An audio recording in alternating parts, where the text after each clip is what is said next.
Thanks for watching this Sewing with Nancy video.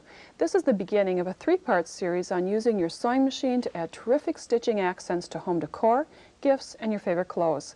Philip Pepper, Pfaff's creative sewing specialist, who is recognized worldwide for his creative use of built-in and embroidery card stitches, is with me to share his sewing expertise. It's great to have you back again, Philip. Thanks, Nancy. I'm looking so forward to showing our viewers how easy it is to be creative with their built-in stitch programs in this series called Stitching Strategies. Let's begin with a sampler, a crazy quilted stocking with stitching accents. Nancy, I'll let you teach the basic techniques of working with creative stitches, and then I'll share additional creative touches. And that's what's next on Sewing with Nancy. Sewing with Nancy, TV's how-to sewing program with Nancy Zieman is being brought to you by Pfaff, the largest European producer of sewing machines. Pfaff's creative line of sewing machines and hobby lock sergers are simply the best. Ginger, a tradition of quality in scissors and shears for home, classroom, and industry. Ginger scissors and shears are the choice of professionals. Oxmoor House, the publisher of innovative sewing, quilting, and craft books, including books by Nancy Zieman. Madeira thread from Germany with superior quality and smart packaging to make it a sensational value, preferred by home and professional embroiderers everywhere. And Nancy's Notions catalog, featuring specialty sewing books and unique, hard-to-find sewing notions and supplies. As Philip just mentioned, I'm going to give you the basic setup to work with built-in stitches. A basic machine setup, simple to work with. First of all, choose the correct foot.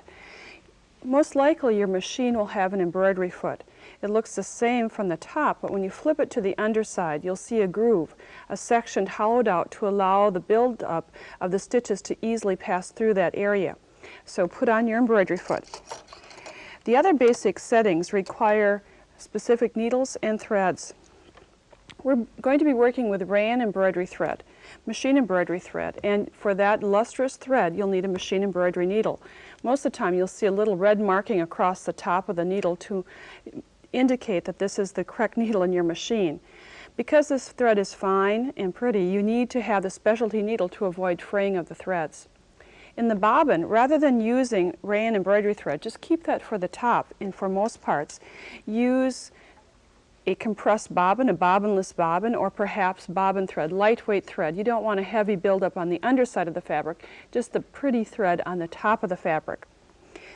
Loosen your top tension by 2 notches or 2 numbers. Now you may wonder why so many times we change that tension. On decorative threads, you would like the top thread to wrap totally around the fabric and that bobbin thread to stay on the underside. That's why you loosen the top tension, just for decorative stitching. And then choose a stitch. And I'm going to punch in the stitch that I'd like to choose. You may set it mechanically, you may set it by numbers, however you'd like to do this. This is the way you set your machine. Very simple settings. Now before we do some stitching, let me talk about stabilizers, probably one of the most important areas of working with decorative stitches. These stabilizers are temporary, generally put on the underside of the fabric to give support to the heavy concentration of threads. On cotton fabrics, quilting fabrics, you're going to use a tearaway type of stabilizer that after stitching simply just can be torn away next to the stitches, but temporarily gives support to your fabric. The tearaway stabilizer also comes in black, so that for darker fabrics you have the right type of stabilizer. I also like to use an iron-on temporary stabilizer. It has a waxy coat on it to go onto a knit fabric. This is a high-loft fleece. This side has been pressed and stays on long enough, and then you can peel it off after the stitching has been complete. This is a non-woven interfacing that has the wax-like backing to make it adhesive. Then there's also a paper that has the wax-like finish that can be used as, again, temporary stabilizer. For sheer and lightweight fabrics, I often use a water-soluble stabilizer that can be removed with water. You cut away the majority of it and then remove the rest with water. This will not leave any residue because it's clear. On very lightweight fabrics, you may even find that you could use 2 layers, one on the top of the fabric and one on the underside. As you can see, there are a great variety of types of stabilizers. This last one was stiffened. The fabric was stiffened with a fabric stiffening spray, quite stiff and Philip will use this a little bit later when working with linen and cotton fabrics. So do a little experimentation when considering the type of stabilizers. So now that you have your machine set up and you have the stabilizer chosen for your fabric, now it's time to do the stitching. And the first project that we're going to work with in this series is this Christmas stocking, a great beginner project or a great project if you haven't worked with built-in stitches before. We have the seams highlighted with a variety of different decorative stitches. Now to make this cute stocking, we have the instructions and the patterns accompanying the booklet for today's program. But if you'd like to start with one right now, let me just give you some basic guidelines of the pattern pieces to cut. Cut a rectangle of fabric that's 12.5 by 6.5, and at one end measure 4.5 inches, an angle from 6.5 to 4.5, and that's the piece you're going to be beginning with. Then you're going to need strips of fabric, 3 different colorations, coordinates that go together, and these are 2 to 2.5 inches wide. The choice is yours. And then you're going to do some strip quilting techniques, meeting right sides together, sew with a 1/4 of an inch seam allowance, and press.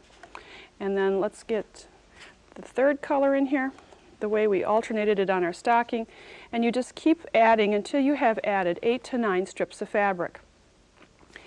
The pattern piece that you're going to be working with is a stocking shape. And let me show you the whole piece that I've already stitched. And this certainly doesn't look like a stocking at this point, but you can see I've pressed all the seam allowances down in one direction. And then you would place the stocking shape on top of this and outline it. Just outline it where you'd like the stocking to be. The next pattern piece is going to show you it has the stocking shape outlined, and I've also put an iron-on stabilizer on the wrong side.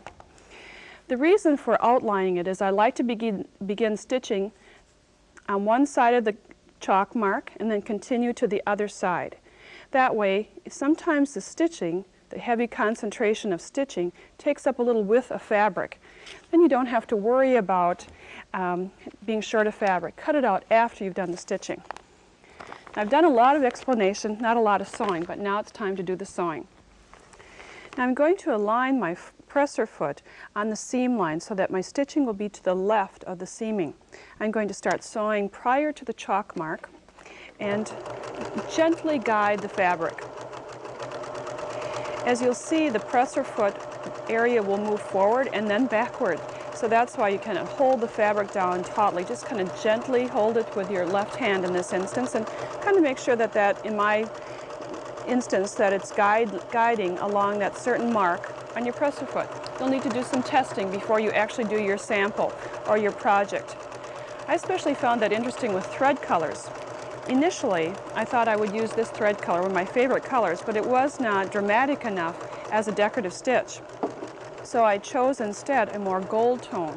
So keep that in mind, that you'll have to work with a combination of fabric, stabilizer, and thread colors on your sample. And just keep sewing. You'll be amazed that perhaps the way the stitches look in the display, that they look just a little bit different when you're actually sewing them out. Not difficult sewing at all. It just takes a little bit of time to let the machine do its creativity. Later on, I'll be showing you some different ways, different fabrics to work with decorative stitching. Philip will join me for that. And different stiffeners, so we'll apply all these various stabilizers, threads, and fabrics. Now after I sew beyond the chalk mark and sew all the remaining pieces or remaining decorative stitches, I'm going to show you how you remove the stabilizer from the wrong side of the fabric. I'm going to show you this on a sample. This sample shows a variety of the stitches that we have on the finished stocking. When you go to the wrong side to remove the stabilizer, I like to hold the stitches with my thumb. Now I've already removed part of this section, and then when I get to the top area, I hold the stitch area with my thumb and then tear with the other finger. That way you're not putting stress on the stitch itself. So remember just to hold the stitches with your thumb and then remove the stabilizer. In our booklet we'll show you how to complete the stocking, but now we'd like to show you how to work with other decorative stitches when Philip joins me. Next, Philip and I would like to highlight elegant stitching accents that can turn home decor into wow decor. Philip embellished elegant fabrics with heirloom quality stitches to showcase his dinnerware setting. The stitching strategy combined using decorative stitches, rayon threads, stabilizers, and novel sewing techniques. Here are his sewing insights. Philip, that placemat is really spectacular. Thanks, Nancy. Those colors are actually on an oriental rug that's in the dining room. That's how I came up with the color combination. Let's take another look at this placemat and showcase the areas that we're going to detail. First of all, we're going to look at a bridging technique, a technique where thread combines two pieces of fabric, bridges them together, hence the name. We're going to have special setup, and we'll give you the details to get equal distance between the two fabrics. I just detailed how to set up your machine for working with built-in stitches, and the stabilizer was always an important part of this. In this instance, the stabilizer is going to be in form of a liquid stabilizer or a spray starch. We've heavily starched this linen fabric, and Philip, why don't you share your ideas about linen and cotton fabrics? Well, I prefer to use the natural fibers, at least 50%, because they accept the starch a lot better than ones with polyester or what have you. And this is very stiff, and we pressed under 1/4 of an inch on each side of the strip.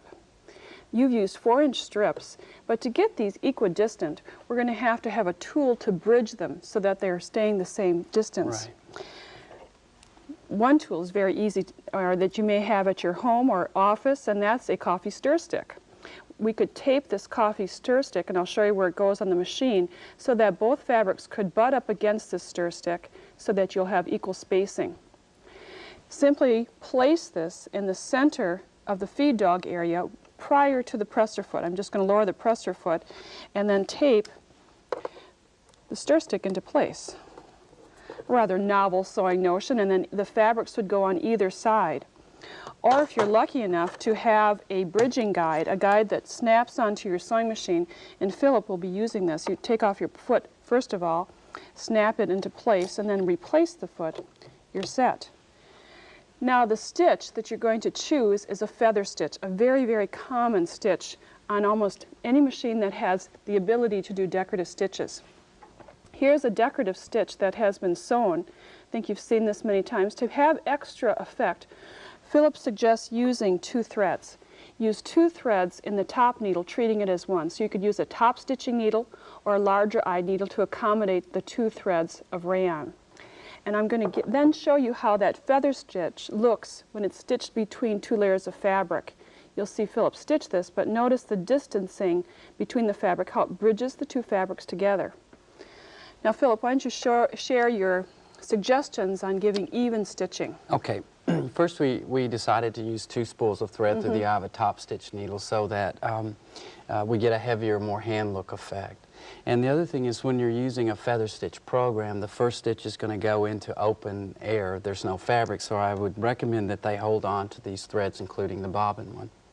So we also want to remember that even though we have this great little attachment, we still have to do a little bit of the work, and we're going to need to help the attachment keep them separated because it's all trying to pull together. So I'll just start sewing here. I also think it's important that we sew at a more moderate speed as opposed to just as fast as the machine will run. Because there's so much open air stitching going on, it is possible for one or the other threads to pop. So take a nice, relaxed Exactly, and stitching also speed. be careful not to hold the fabric down too tight because then you're going to interfere with the way the stitch does form. But as you can see, it's much easier than the old method we used to use, and you also get really nice separation here.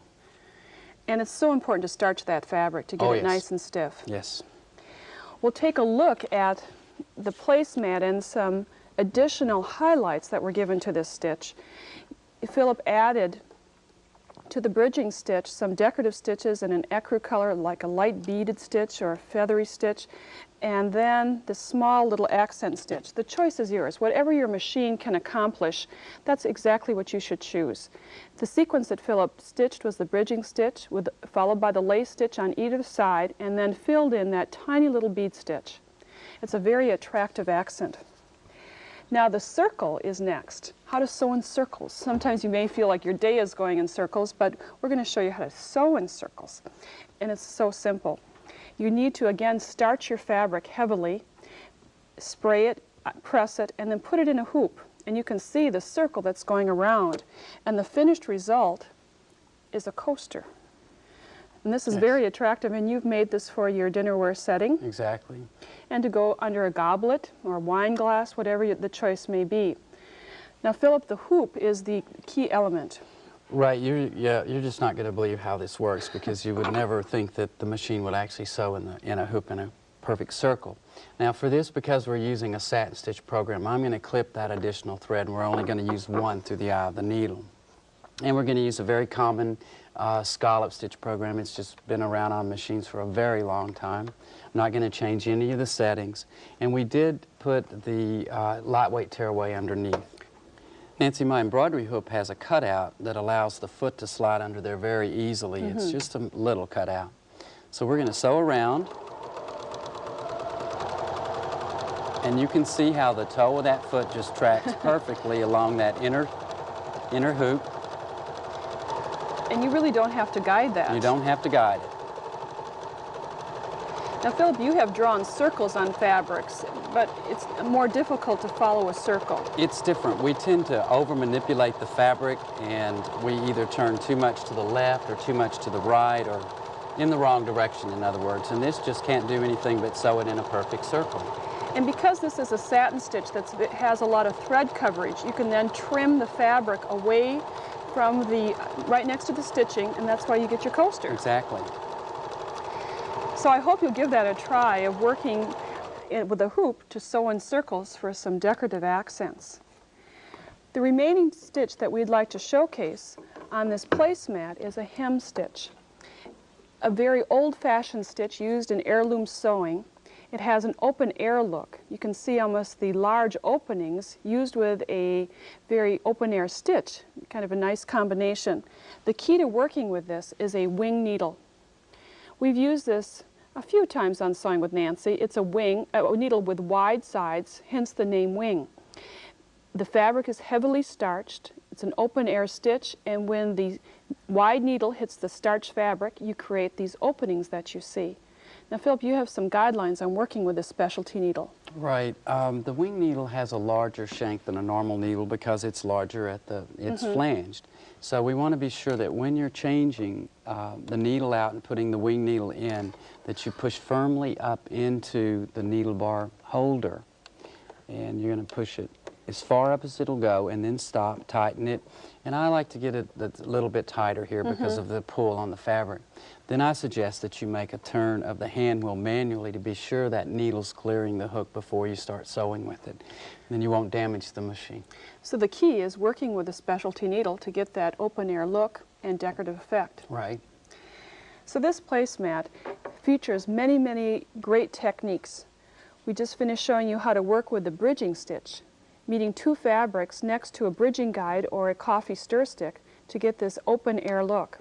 Great for home decorating as well as heirloom sewing. And then to sew in a circle. As large as your hoop, it will be the size of your circle. Use it again, great for home decorating. And then the hem stitching, the little fine details around the outer edge of this placemat give that heirloom quality. I hope you give some of these techniques a try.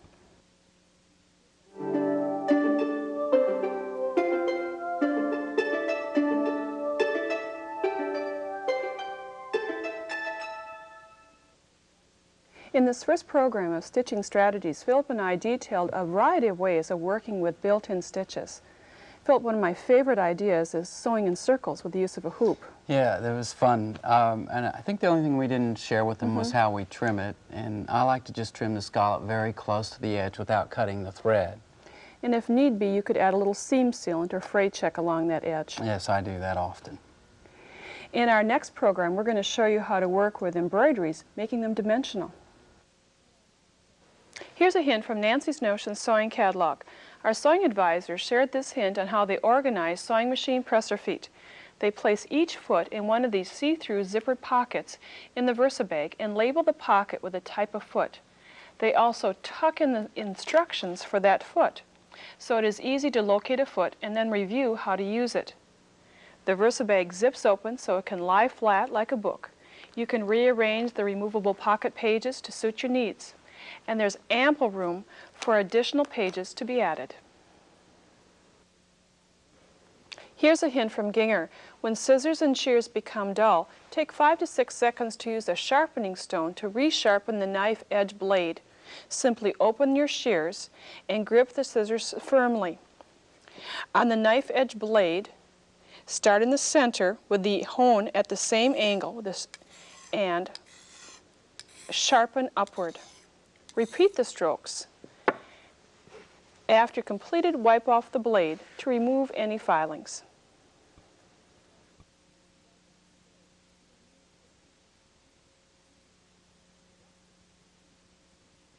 Welcome to Sewing with Nancy, and to the second program of my series, Stitching Strategies, where you'll learn to utilize the built-in stitches and embroidery card designs that your machine can artistically stitch.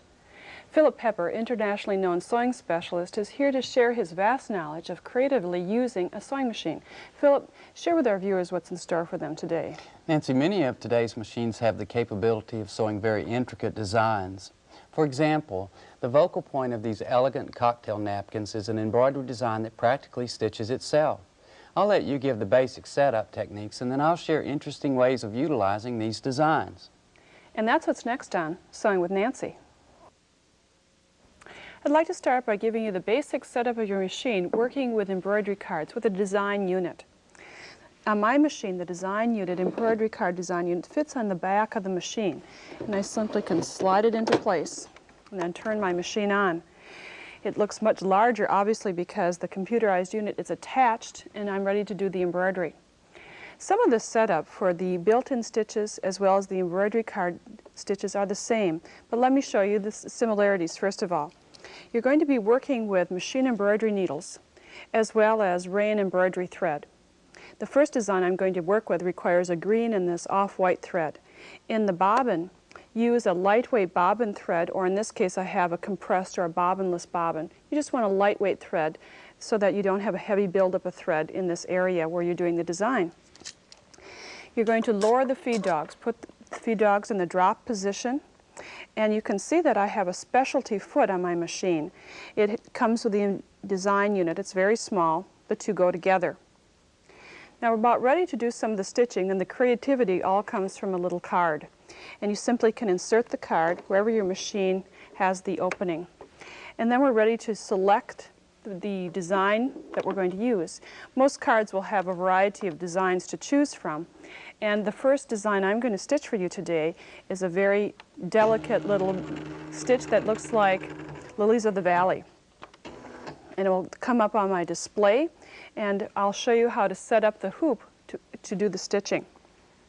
With the embroidery design units, each machine will have its own specialty hoop, not a machine embroidery hoop, but a hoop that has mechanisms that fit into the computer area. I have placed fabric in the hoop the same way you work with traditional hoops, putting the larger hoop on the table, the fabric on top of the larger hoop, and then snapping the smaller hoop inside. In the first program of this series, we talked a lot about stabilizers, and we're certainly going to use stabilizers again. We have a heavy concentration of thread, but we're not, for most instances, going to put the stabilizer in the hoop because it makes it too stiff. It doesn't allow us to get the fabric very taut in this area. So right now, before I attach the stabilizer, I'm just going to slide the hoop into the working areas, and then after the hoop is in position, I'll put the tearaway stabilizer underneath the fabric. And then place the presser foot in the sewing position. And then you can start to sew. Sew 2 or 3 stitches, stop, and then clip the threads, and then you can sew some more. Now if you're wondering what design I'm going to show you, it's this cute little lilies of the valley design, just with 2 threads, and I'll show you how to do the changing of the thread colors. First we're starting with the darker green thread, and then adding, of course, the thread of the lilies of the valley. The fun thing about working with embroidery design units is that I'm not even pushing the presser foot right now. I just have to push the button and the machine will sew by itself. And luckily, it will stop sewing when it's finished with one color. In the opening of this program, we showed you some cocktail napkins, some very elegant fabric, some organza fabric, and I'll show you this while the green portions of the design are stitching out. You can see that this design is on very lightweight fabric. Well, rather than using the tearaway stabilizer for specialty fabrics, we used a washable stabilizer, and since it's so lightweight, placed it right in the hoop to make the fabric supportive enough. So you'll have to experiment with your various fabrics and stabilizers to get the right combination. The green has already been stitched, so I'm simply going to raise the presser bar, clip the thread both at the needle area and at the spool. Now generally, I would just take the spool and pull out the thread, but I've found that you need to floss your machine, something you don't usually think of with sewing, but by clipping the thread in two areas, if you now pull the thread from the needle area, the thread comes through the machine as you would floss your teeth. That way, if there's any lint in the machine, it's not going to be pulled back through the mechanism. So try to make that a habit of yours. So now I'll simply just add my next coloration of thread. I'm going to just a light ivory and quickly thread the machine with the next color. It's great fun to change colorations when working with one design. Different fabrics as a base, different threads to be used in the machine. You'll find that the same design can look many different ways. Now I don't have to worry about the bobbin thread. It's already connected. I'll just simply place this back into the sewing position. Again, sew 2 or 3 more stitches, clip the thread, and let it sew. It's amazing how fast a design can appear right in front of your eyes. Before placing a design directly onto the fabric, I always do a test run, either on the same fabric or a fabric of comparable weight. But then I like to use those fabrics for another project. Perhaps I'm not going to put this design on, perhaps I'm going to put this design perhaps on a little outfit, but I could use my sample for another project, and that's what I'm going to show you next. Back in our office and sewing room, we stitched out several designs, and this wreath in a heart shape is what we're going to show you to use as a comfort pillow. This pillow you'll see in a few minutes, but rather than tossing this design away, we'll show you how you can utilize it, much like an applique. So this is almost finished stitching, and then I'll show you how to use your samples for another project. You know, I mentioned we're using rayon thread for this fabric. You could also consider using cotton embroidery thread. Perhaps if you do not want the luster that rayon gives, the embroidery thread for cotton works equally as well. And it just sews all by itself. I think we have about one more little bud for this to stitch out.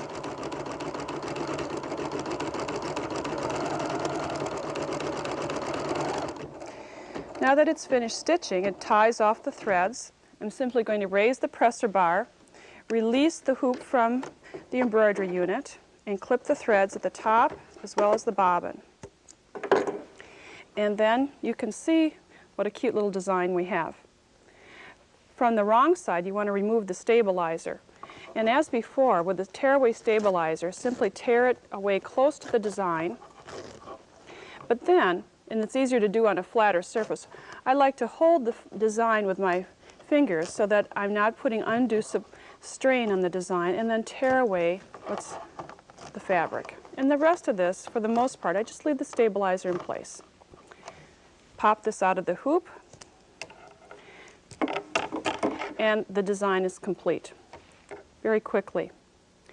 Now, as I mentioned, we're going to show you how to utilize some of these practice designs into something very tangible. A comfort pillow is what I like to use if I, at the end of a day, have a little stress. You can put this comfort pillow around your neck. It can be heated up. It has 2 pounds of rice in it, or you could use 2 pounds of buckwheat. And at the end, we've added the decorative technique, or the decorative applique, using the embroidery design. Cut 2 tubes of fabric, 36 inches long by 8 inches wide, 36 by 8. And again, in the booklet that accompanies this series, we'll give you all these directions. Here I have the 2 strips folded in half lengthwise, 8 and it's by 36, and I've angled the points at a 45-degree angle. I've cut the design at a 4.5-inch square and backed it with a framed piece of fabric, another piece of fabric, an idea our guest Mary Malari gave us. And then you would satin stitch around the edges to hold it in place. The finished comfort pillow is created by sewing the 2 strips together, leaving an opening so that you can insert the rice into it, and then sewing the opening closed. You can put this comfort pillow in the microwave for 2 minutes, move the rice around, put it around your neckline, and enjoy the comfort of the pillow plus the beautiful design. Now Philip will join us for some more creative ideas. Add dimension to your creative sewing with a few sewing and cutting techniques. Philip's Decorator Pillow emphasizes a variety of embroidery card techniques, including dimensional and cutwork designs. These elegant results are easy to achieve following our simple stitching strategies. That pillow is really remarkable with all the designs that are included in it and the ways that you can use your sewing machine. We're going to show you the dimensional designs featured on that pillow, as well as the dimensional designs that were on the placemat that we showed you in the first part of our series on stitching strategies. This dimensional embroidery is an all-thread embroidery, just completely covering the fabric. This is probably the more common type of design that you'll find with your machine. And Philip, it really doesn't matter what type of fabric you sew on when making this design. No, in this case it doesn't, Nancy, because it's all covered with thread. Here we've already stitched out a design following the techniques that I just detailed for you, working on fabric that's closely woven, and we had a stabilizer on the underside. But now comes the change. You're going to transform this into a dimensional design. Yes, and I kind of wanted to show you a little bit about the trimming. I like as little fabric showing as possible, so I trim it very close to the thread. You'll see how close I get. There's very little fabric left. And as far as attaching it, let's get this under here. So you can see I've already got this one trimmed. And I like to use a little bit of creativity in attaching it. We might think of just laying it on there and stitching it, but to give it some depth, I'm going to put the right side down to the right side of the fabric first.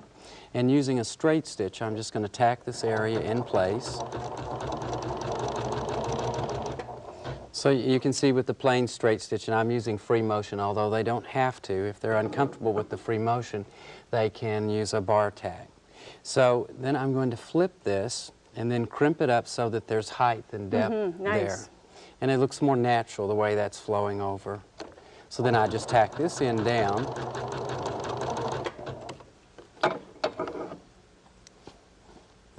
And you can see I have how much depth and rise you have from the fabric. And the leaf pattern is really ideal for this type of embroidery accent. Yes, it is.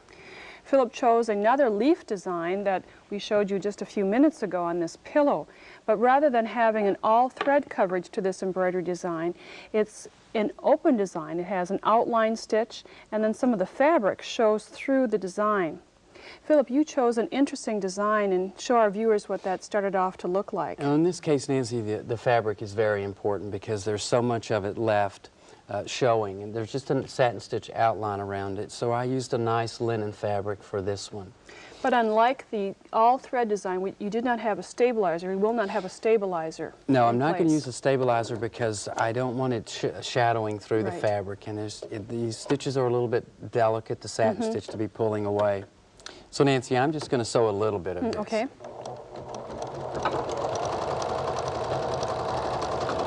And it's called an outline stitch because it outlines first. Right. And it's just going to, and then it will satin stitch around that area and not fill it in, like our leaf program. And what we did is add a stabilizer to the fabric by just spray starching it. Yes, I like it fairly stiff since we're not using the underlay backing, this tearaway. Since this automatically sews by itself, yet takes a couple minutes, why don't you show our viewers what you do next to make it dimensional? Okay. I've started to trim this, and there's a portion of this design we don't need and cannot be made dimensional, so I'm just going to go trim again as close as possible to the satin stitching, and then here I'm cutting off the area that we're not going to use and don't need. So we just continue around there. And we keep all the way around there. And you just keep trimming away. And you just trim away. On your pillow, we're going to take a quick look at that again, and you tack this a few more times than you did the all-thread embroidery. Here you can see that Philip just tacked the stem end, followed it through, and then tacked it in the vein area, and then another couple of times at the end. And since it's a lighter weight fabric, I don't try to flip that. Sure. I just can lay it directly to the fabric. And then add a little crimping. Yes. This is a very versatile design because not only could we make it dimensional, but also have cutwork abilities. This top design is the same pattern, but notice that there's interior cutwork rather than cutting around the outer edges. And Philip, you could use that on a linen fabric, on any type of fabric, as well as, I'm going to show you another little gift bag. I wouldn't mind a gift bag like this. We've used organza, a very lightweight fabric, and rather than using contrasting thread from the underside, we've used the same color, but a different type of fabric, satin fabric. I'm going to trim a little of this organdy fabric. As you talked about, we can use many different kind of fabrics. And what I kind of wanted them to notice was that I'm going to pick the larger areas here to trim away, the ones that are easier to trim. Some of the areas are just too small. So I just cut into the larger area, and this time instead of trimming on the outside, I'm trimming right up against the inside satin stitching. Let me just do this so it's real clear. And this fabric, being lightweight, is very easy to trim. So you can see now the inner piece is trimmed away, and I will put a contrasting fabric underneath this, or actually I could just leave it that way. And we might want to mention to our viewers that we use 2 layers of the lightweight fabric. Yes. So you can change it, whatever the fabric and thread tell you to do. A lot of creative possibilities there. Talking about creative possibilities, we could also work with lace or create lace with the use of bobinette or bridal illusion, or sometimes called tooling. This completed design is ready to go into a yoke of a wedding gown, and it was created on the cotton English bobinette. Philip, you used 2 layers of fabric here. I used 2 layers. And it's very lightweight, and you can see we still have a little bit of the stabilizer left in this design. You used a lot of stabilizer because of the lightweight fabric. Well, yes, and occasionally, you know, the needle can hit a fabric like this tulle Yes. or the cotton Bobinette. and tear the thread, so that's why I have 2.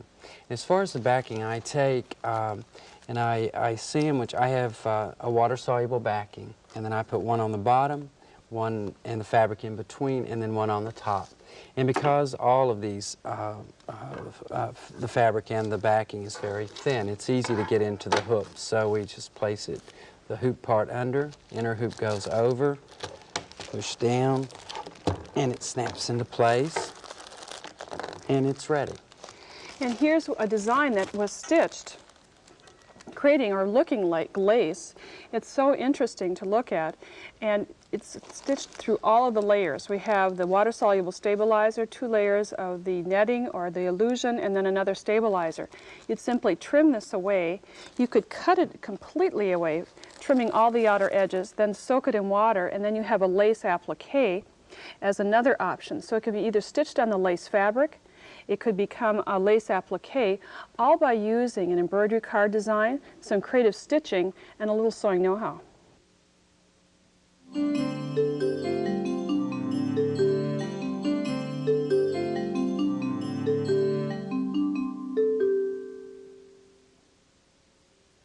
We entitled this series Stitching Strategies because you have to consider the embroidery design, the fabric, and thread to choose the right combination.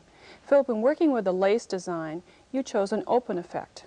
Yes, Nancy, this off camera we soaked this in water to remove the water-soluble backing, and you can see that I used an open design from the card so that the English netting would show through. So this is a good example of where the color of the thread, the fabric, and the design you choose all work together. It's a lovely embroidery design. We'll be back with our 3rd program on stitching strategies right after these words. Here's a hint from Madeira. When sewing with metallic thread, take time to team up the best needle and thread combination. Start with Madeira's metallic needle to avoid thread stripping and breakage. Next, look at thread options. Madeira's textured metallics add a delicate shimmer, while Madeira's smooth metallics add a sparkly shine. A third option is Madeira's heavy metal thread. As the name implies, this heavier thread gives a richer, filled-in look. Madeira offers 3 options for elegant stitching opportunities. Here's a hint from Pfaff. When working with Pfaff's Fantasy Embroidery Unit or Free Motion Embroidery, use these tips. Slip the stabilizer underneath the hoop instead of including it in the hoop. You'll be able to keep the fabric very taut with this idea. Double check that you've lowered the presser bar in the sewing position. It's an easy step to forget. And change the needle with each new design. Sometimes there are thousands of stitches in a design. The needle tip easily dulls and could snag your work. Now, enjoy the process.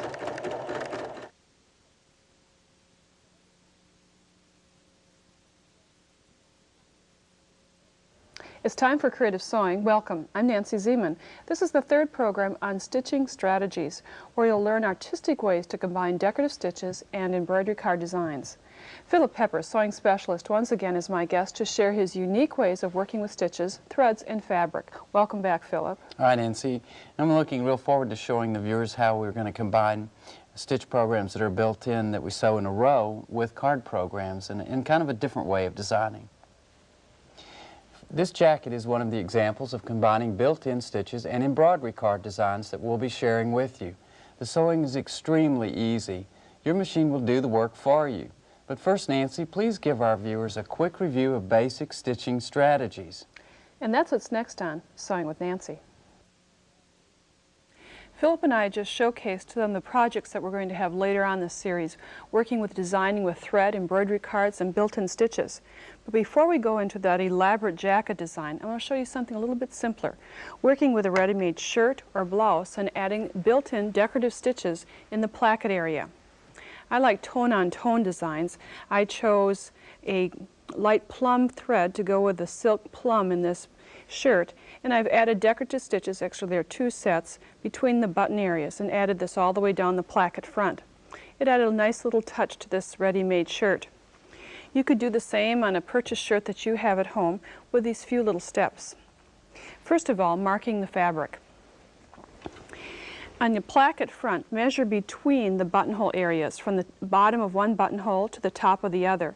And between those between the buttonholes, place a marking halfway in between with a washable marking pen. You need to do this wherever you'd like your design to be placed. Back the fabric with a stabilizer. Throughout this series we've used a variety of stabilizers. I'm just going to use a tearaway stabilizer and position it on the underside of the fabric. Of course, make sure the top fabric is pressed properly, and then you're ready to do the stitching. Now my machine is set up to work with built-in stitches, to work with decorative stitches. Many of the same techniques we've used throughout this series, using an embroidery foot, rayon embroidery thread, and a rayon embroidery needle or an embroidery needle. But a little change that I like to recommend is to use the same thread in the bobbin as you used on the top. Traditionally we've used bobbin thread, but because on a blouse or placket you may see the wrong side of the fabric, please use the same thread in the top and bobbin. I've loosened the top tension by 2 numbers, and now I'm ready to do the stitching. Now when sewing this placket, I'm going to start again, as I mentioned, at that center point. Wherever I put that dot on the fabric, right in the center of the placket, I'll put the needle down in that placket area. If possible, set your machine just to sew one design, and I'll just get one of this pattern. Do a test on a scrap piece of fabric with the right type of stabilizers, the right color of thread, so that you have it right the first time. Then after stitching one, I usually then clip the threads at my ending points, but leave the threads long at the starting point. And the reason for this is when I flip this to sew from the center again to the opposite end, I'm going to start to stitch at this thread tail. I'll line this up so that I'm starting to sew right where I had the center point marked. And then align the center of the needle with the other buttonhole and stitch. And sew one more. And within a few seconds, I'll have this embellishment added. Now you'd need to trim some of the threads, but you can see that you can get this equally spaced between the buttonholes with this technique. During this series, I've shown you how to work with built-in stitches as well as the embroidery card designs. I'd like to showcase now working with the embroidery card designs and different ways of using the stitches. This bunting is a great example of stitching the design right onto the fabric. Instead of quilting or piece quilting this design, we've just used large squares and put the embroidery on it. It's really fun to take a close-up look at these designs to see the different colorations of the thread and the different highlights that are created because of the different angles of stitching, all easily done just with the card design. Now, not all times do I like to stitch directly onto the particular garment. Perhaps I'd like to stitch onto a smaller section and then apply it into shape. That's the instance with this tote. Rather than stitching it onto the pocket of this tote, my staff and I worked on this project by just sewing on a smaller section of fabric and then applying it onto another fabric to use as a highlight area. Mary Malari, a frequent guest on our show, recently showed us how to work with appliques. This is one of her ideas, and we've just taken a little bit step further. In this instance, we stitched the design on the fabric scrap and then would cut a template the size that we would like the design to be highlighted, cut it out, and satin stitch in place. Now remember, when satin stitching around the edges, you'll need to put a stabilizer underneath the fabric, just as you would with embroidering or appliquing. Another option would be to work with a design without having a geometric shape. We've simply cut this flowing rose pattern using kind of a silhouette, shaping it out a slight bit from the design area, and then again would satin stitch it to a background fabric. And then this could be another highlight on this tote. By the way, this tote pattern and instructions are a bonus in the booklet that accompanies this program. One thing that I always take time to do when working with the embroidery design units is to do some tests, probably more than one, to get the right fabrics, the right stabilizers, and particularly the right thread collection or coordination. This simple open heart design, you can see we have some, let me turn it this way, here we go. We have some numbers on the side. It came from card 15 and which design it was, and then you can see that we've made notes as far as what thread colors to use and what combinations. This way you can see exactly what thread you'd like and what fabric too to choose to make sure everything goes together. So take some time to test out the samples and the stitching. Since we're giving alternatives of where to stitch the applique, or the, I should say, embroidery design, let me show you this denim shirt. Denim shirts are great palettes or chambray shirts for embroidery designs, and you may think that we embroidered the design directly onto the pocket. In order to do that, we would have had to have taken the pocket off the shirt. Instead of doing this, we appliqued a rose, a little bit larger one than this one, right onto the pocket after doing the embroidery.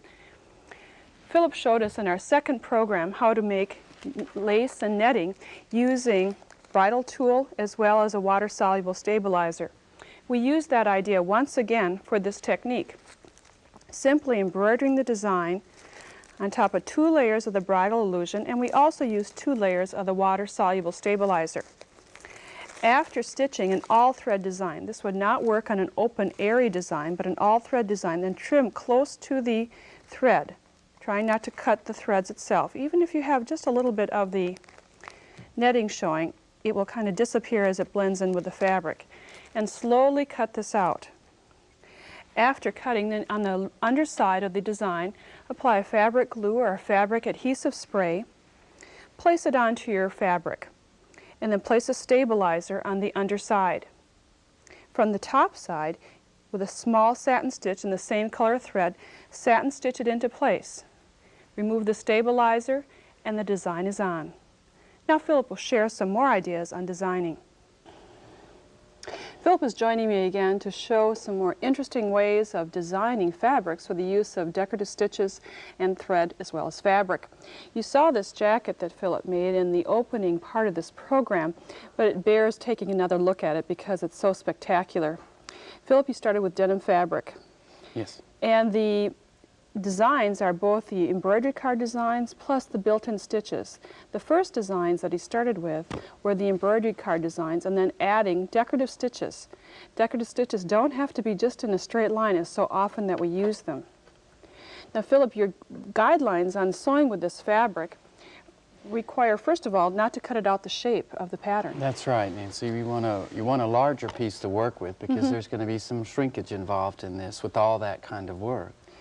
We're using a small pattern, but we have outlined it just lightly, the shape of it, with chalk.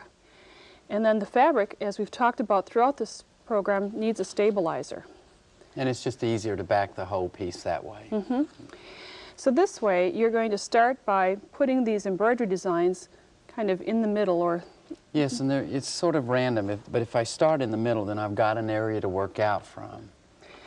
Your machine is set up to do the embroidery card designs. Another thing I did here is since this is a smaller design, I've already sewn one, and since my machine will move the frame down and over, that allows me to work within the same hooped area without, rehooping. So I'm just going to move it down. And then I'm going to move it to the far left so that I'm in a completely different area of the hoop. So you place your embroidery designs approximately 2 to 3 inches apart. Yes, that gives you a good area to do the scroll or draw your lines for the machine built-in programs. So I just sew a little bit here. And just let the machine do its work. Yes. This is the easy part where, this is really the easy part of sewing with the card programs. It just does it for you. Now, one thing we may want to point out that we ahead of time tested some of these colorations, what thread colors to choose in the fabric. Yes, I think that's really important because if you go right to the fabric and don't work with the thread colors, you could be very disappointed. Once it's on there, it's on there. Sure. Yeah. And I'd hate to rip it out. Yes, I don't want to do any ripping either. Another thought, if your machine has the ability to mirror the design, it's a good idea. You can mirror it or rotate it and get a completely different look to it. Now that design will stop after that yellow has been all stitched, so you just continue to change the thread colors as we discussed earlier in this series. But now we'll show you one of our designs that we've done a little further. We've gotten to phase 2. We have 2 designs spaced again approximately 2 to 3 inches apart, and then with chalk you can see light marks that we've made just kind of angling out from the design. Now, Philip, you like to just make these marks, even though just trying to do this, eyeballing it at your machine. Right. I would prefer to have the drawn line so that I can really have a pretty good idea from the line where I'm going with that design, instead of just trying to turn it under the presser foot. And then when you're testing your stitches as well as thread colors, you can see which stitches, the built-in, go with the programmed or the card designs. And I'm going to be using variegated thread and a leaf design. Obviously we have kind of a leaf pattern, and just stitch following that gentle curve that we had. It's kind of easy to do. Then after you have stitched all of the designs, then place your pattern back on the fabric and cut it out, and you're ready to continue the construction and have a spectacular garment. Yes. When you first glance at this vest, you might think that Philip used very expensive trim or lace as an accent. Rather, the accents are all thread. The technique is called stitch stacking, sewing decorative stitches extremely close together to achieve a trim effect. Here's how to design with a combination of built-in stitches plus embroidery card highlights. Philip, off camera, you took the time to remove your embroidery unit, and now you're ready to do the built-in stitches. Right, Nancy. You'll see with this piece, on one line I start with the center row first, of course, and this gave me a chance to test the thread and the fabric and be sure that I like that. Then I took, and on either side of that I've added another row, as you can see, and this is why we call it stacking. And then I'm going to take, and I'm going to line the presser foot up, and all presser feet are a little different, but this particular foot gives me a mark to line up so that I'm stitching right next to the previous row. So I'm just going to sew a little bit so you get the idea. And we're using the standard setup for your sewing machine. Right. Just slightly loosening the tension using an embroidery foot and getting those stitches close together. Yes. So I think you can see from this that how we start to build on the idea of stacking them. Now the mirror image is what you'll be doing by adding that same stitch on the opposite side. It may take a couple tests to get the right combination, haven't you found that? And look at this again, a close-up of this vest. This was a stitch, I should say, that Philip was adding. Now he added a tiny little beaded stitch, and I asked him when we were preparing for the show, where'd you find that stitch? I haven't seen that before. Well, he did a technique called to condense the stitches. Anyone can condense stitches, whether you have a computerized sewing machine or a mechanical sewing machine that has built-in stitches. This is an excellent way to get two for the price of one. That's right. I'm going to sew a little bit so you can see how dramatic this will be. This particular program I'm about to sew is not one I would use myself. It's just not my style as it comes set by the machine. And also I wanted to remind the viewers that the mechanical owners can do the same thing to a degree. So this is the program as the machine sets it, and you can see it's very wide and kind of full. And by reducing the width and the length to its most minimum setting, I can get an almost entirely different program. This one actually will have a bead effect.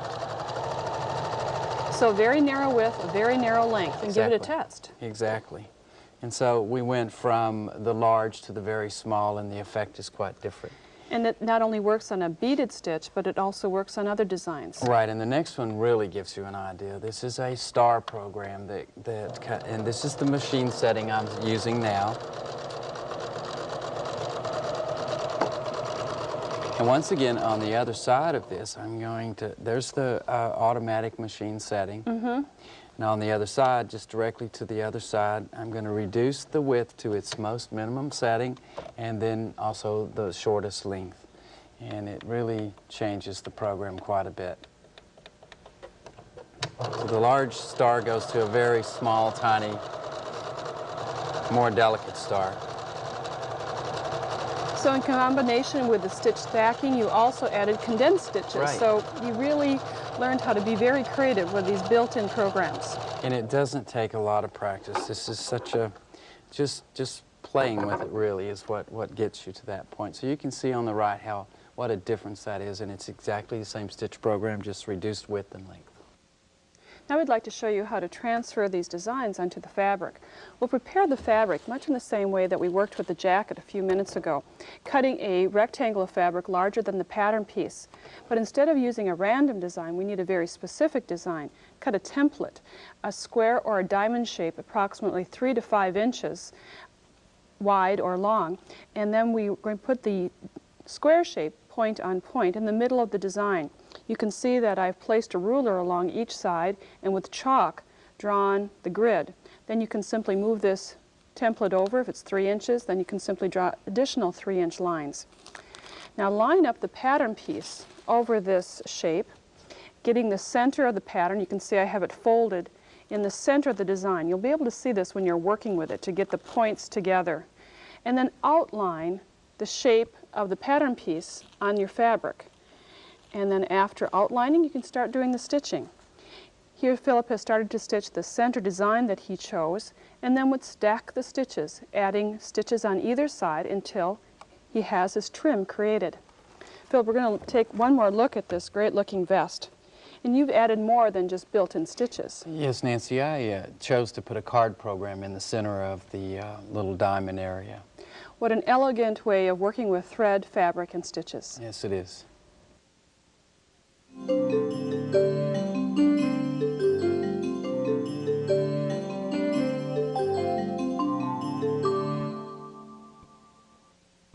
It's time to wrap up this series on stitching strategies. I'd like to thank our special guest, Philip Pepper, for being with us and sharing his great ideas. Philip, it's been a pleasure. Oh, Nancy, I want to thank you for having me as a guest. It's been a lot of fun, and I'd like to encourage the viewers to try these things, the combinations and different with the card programs and the built-in stitch programs. It's a lot of fun, just takes a little bit of experimenting. So sit down with your sewing machine, experiment with the thread, fabrics, and designs, and have fun. Bye for now. Visit Nancy's website at www.sewingwithnancy.com for more information on this program. Sewing with Nancy has been made possible by grants from the following companies: Pfaff, simply the best European line of sewing machines; Ginger, a tradition of quality in scissors and shears. Oxmoor House, publishers of sewing, quilting, and craft books. Madeira Threads, designed for home and professional embroiderers everywhere. And Nancy's Notions Sewing Catalog, featuring specialty sewing books and notions.